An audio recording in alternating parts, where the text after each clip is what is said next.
So in this video I am explaining about two topics, mainly web mining and text mining.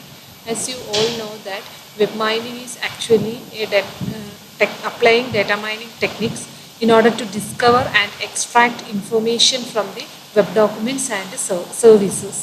So the main purpose of this web mining is to discover useful information from World Wide Web and its usage patterns. The advantage of this web mining is it will help to improve the power of our search engine. It also help us to improve the user's behavior.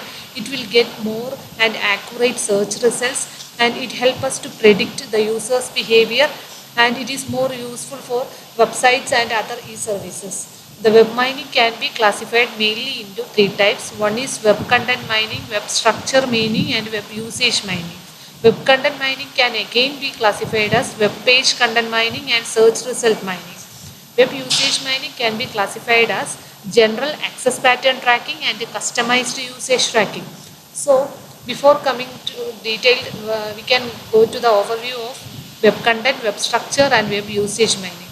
Web content mining focuses on techniques for assisting a user in finding the documents that meet a certain criteria. വെബിലുള്ള കണ്ടന്റുകൾ mine ചെയ്യുന്നതിലാണ്. Usually text mining എല്ലാം web content മൈനിങ്ങിലാണ് വരുന്നത്.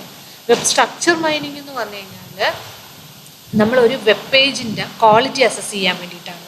അപ്പോൾ നമ്മൾ web structure മൈനിങ്ങിൽ ഒരു web പേജിലുള്ള hyper ലിങ്കുകൾ ഏതൊക്കെയാണ് അതിനൊക്കെ ആയിരിക്കും കൂടുതൽ ഇമ്പോർട്ടൻസ്.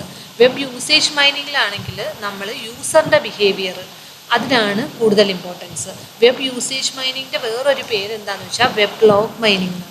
സോ നമുക്ക് ഫസ്റ്റ് വെബ് കണ്ടന്റ് മൈനിങ്ങിലോട്ട് ഡീറ്റെയിൽ ആയിട്ട് പോകാം. വെബ് കണ്ടന്റ് മൈനിങ് മീൻസ് വെബിലുള്ള content such as images, text, videos അതൊക്കെ കൂടുതൽ അനലൈസ് ചെയ്തിട്ട് നമ്മൾ അവിടെ നിന്നുള്ള ഇൻഫോർമേഷൻസ് എക്സ്ട്രാക്ട് ചെയ്യുകയാണ് വെബ് കണ്ടന്റ് മൈനിങ് എന്ന് പറയുന്നത്. വെബ് കണ്ടന്റ് മൈനിങ്ങിൽ നമ്മൾ വരുന്നത് ടെക്സ്റ്റ് മൈനിങ്, ടെക്സ്റ്റുകൾ മൈൻ ചെയ്യുക, അല്ലെങ്കിൽ ഒരു റിട്ടൺ ടെക്സ്റ്റ് തന്നാൽ അത് സമ്മറൈസ് ചെയ്യുക. അപ്പം ഡോക്യുമെൻ്റ് റിലേറ്റഡ് ആയിട്ടുള്ള എല്ലാ കാര്യങ്ങളും വരുന്നത് ഏതാണ്? വെബ് കണ്ടന്റ് മൈനിങ് ആണ്. വെബ് യൂസേജ് മൈനിങ് എന്ന് പറഞ്ഞു കഴിഞ്ഞാൽ നമുക്കറിയാം ലാർജ് ഡാറ്റ സെറ്റ്സിലുള്ള യൂസേജ് പാറ്റേൺസ് കണ്ടെത്തുക എന്നുള്ളതാണ്. അപ്പം യൂസർ വെബിൽ ആക്സസ് ചെയ്യുക, എന്നിട്ട് ഡാറ്റ കളക്ട് ചെയ്യുക. അപ്പോൾ അങ്ങനെയുള്ള യൂസേജ് ആക്സസ്സുകളെല്ലാം നമ്മൾ ലോഗാക്കി മെയിൻറ്റെയിൻ ചെയ്യും. സോ വെബ് യൂസേജ് മൈനിങ്ങിൽ ലോഗ് മൈനിങ് ആണ് വരുന്നത്. അപ്പം ഞാൻ പറഞ്ഞിരുന്നു വെബ് യൂസേജ് മൈനിങ്ങിനെ രണ്ടായിട്ട് ക്ലാസിഫൈ ചെയ്തിട്ടുണ്ടായിരുന്നു. എന്തായിരുന്നു? ജനറൽ ആക്സസ് പാറ്റേൺ ട്രാക്കിംഗ് എന്നും കസ്റ്റമൈസ്ഡ് യൂസേജ് ട്രാക്കിംഗ് എന്നും വെബ് യൂസേജ് മൈനിങ്ങിൻ്റെ ക്ലാസിഫിക്കേഷൻ ഉണ്ടായിരുന്നു. അപ്പോൾ ജനറൽ ആക്സസ് പാറ്റേൺ ട്രാക്കിംഗ് എന്ന് പറയുന്നത് നമ്മൾ എന്താ ചെയ്യുന്നതെന്ന് വെച്ചാൽ വെബ് പേജുകൾ വിസിറ്റ് ചെയ്തിട്ട് ഹിസ്റ്ററി എടുത്തിട്ട് ആ യൂസേജ് നമ്മൾ ആക്സസ് ചെയ്തത്, ആ വെബ് പേജ് ആക്സസ് ചെയ്തത് ജനറൽ യൂസിലാണോ അതോ സ്പെസിഫിക് യൂസിനാണോ എന്നുള്ളത് നോക്കാൻ വേണ്ടിയിട്ടാണ് നമ്മൾ ഈ പറഞ്ഞ ട്രാക്കിംഗ് ചെയ്യുന്നത്. ഓക്കെ, അപ്പം നമ്മൾ ഈ യൂസേജ് മൈനിങ്ങിൽ സീക്വൻഷ്യലായിട്ടാണോ നമ്മളുടെ പാറ്റേൺസ്, ഇതൊക്കെ നമുക്ക് ഐഡൻറ്റിഫൈ ചെയ്യാൻ പറ്റും. ഈ വെബ് സ്ട്രക്ചർ മൈനിങ്ങിൽ നമ്മൾ പറഞ്ഞു ഹൈപ്പർ ലിങ്കുകൾക്കാണ് ഇമ്പോർട്ടൻറ്റ്. അല്ലെങ്കിൽ നമ്മൾ ഒരു വെബ് പേജിൻ്റെ വെബ് ഗ്രാഫ് വരയ്ക്കും. ആ വെബ് ഗ്രാഫിനകത്ത് എന്താ ഉണ്ടാവുക എന്ന് വെച്ചാൽ വെബ് പേജുകൾ നോഡായിട്ടും ഹൈപ്പർ ലിങ്കുകൾ നമ്മളുടെ എഡ്ജസ് കണക്റ്റിംഗ് ദീസ് നോട്ട്സും ആയിരിക്കും ഉണ്ടാവുക. സോ നമുക്കിപ്പോൾ ഒരു വെബ്സൈറ്റിൻ്റെ ഫുൾ സമ്മറി കിട്ടണമെങ്കിൽ ഈ വെബ് സ്ട്രക്ചർ മൈനിങ് കൊടുത്താൽ മതി. So it identifies the relation between web pages linked by information or direct link connection. ഒരു വെബ് പേജിലോട്ട് വന്ന ഇൻലിങ്കുകൾ, ഇവിടുന്ന് പോകുന്ന കണക്ഷൻസ് ഏതൊക്കെയാണ്, ഇതെല്ലാം മൈൻ ചെയ്യുക. അതാണ് web structure mining.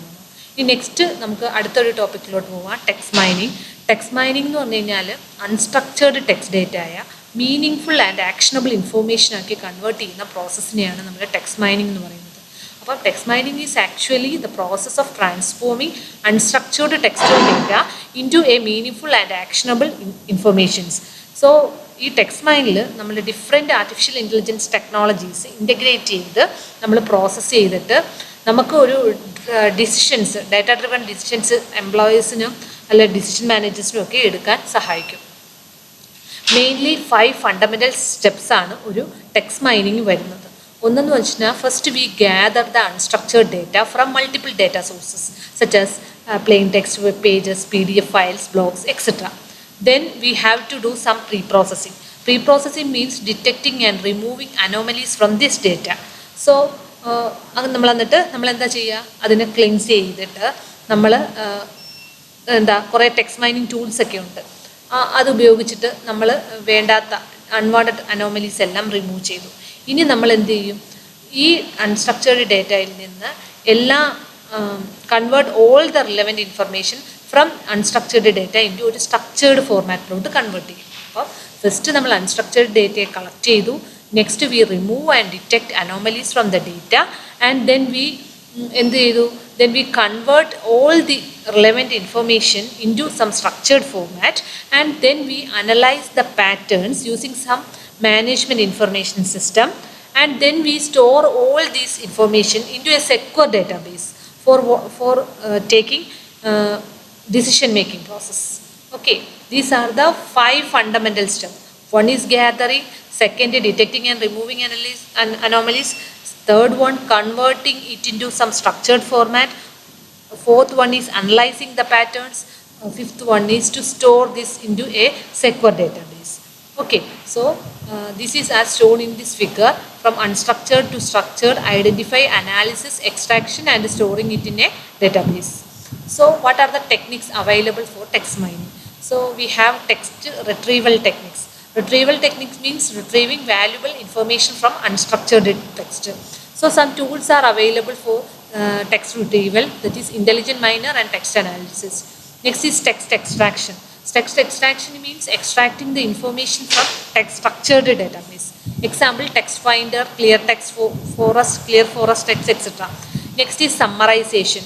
Summarization means reducing the length of a document by keeping its only its points and its overall meaning.